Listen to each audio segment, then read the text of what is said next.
Hello, this is Alex Eames from RasPiO.tv. RasPiO InsPiRing. Will it dunk? That is the question.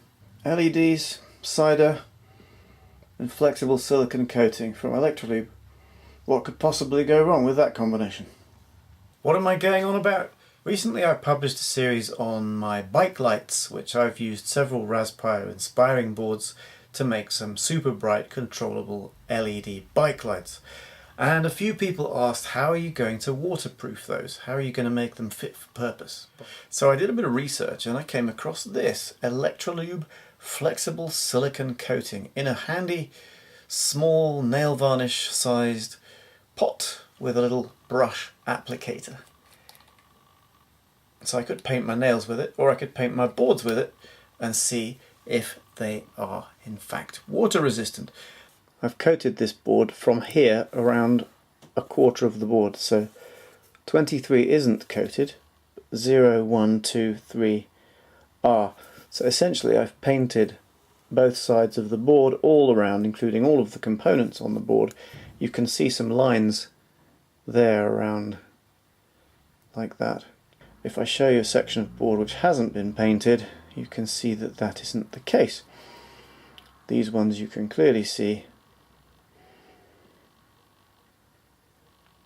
have got something around them. Now the most extreme test I could think of was to cover one of the boards with this Electrolube FSC and then dunk it. And I was talking to Paul Beach, I think it was last weekend, at the Hackaday Unconference, and I said I was going to dunk some LEDs this week, and he said, why don't you use beer instead of water, because it'd be more interesting. And I thought, that's a really good idea. But I haven't got any beer, so I'm going to use cider.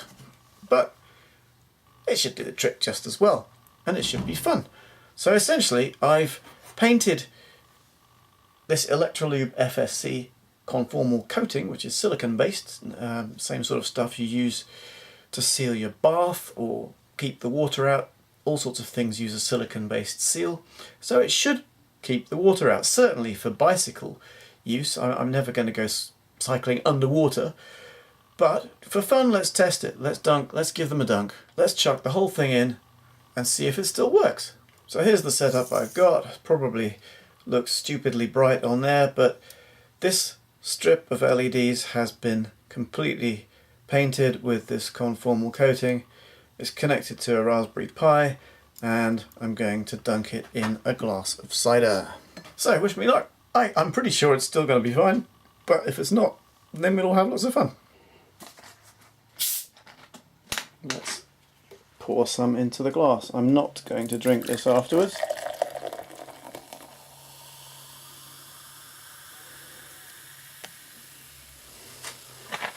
You'll be happy to know there's still plenty left in the bottle, so I can have some afterwards if it doesn't work, to cheer myself up again. Okay, let's do it. It's time to dunk. Let's see if they still work, or if it all goes horribly wrong.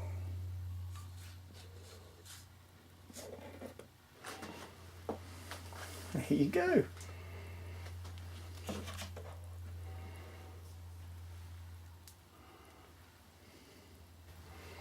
So I'm going to leave that for a bit and see how long they carry on for. I suspect they will last a decent length of time. I'm rather hoping that the stream of bubbles coming up from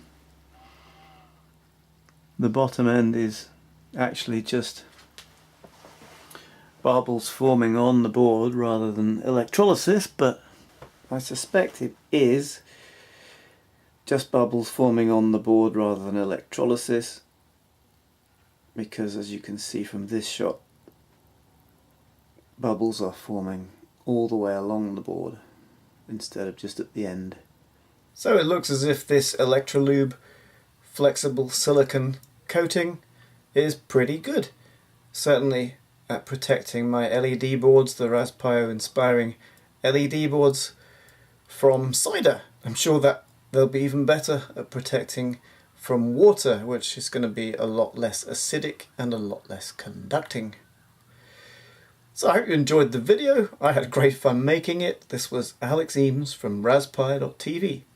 Thank you for watching. Please remember to like, share and subscribe. Also give us a comment if you've got any other ideas for other things we could dunk. I've still got some of this stuff left.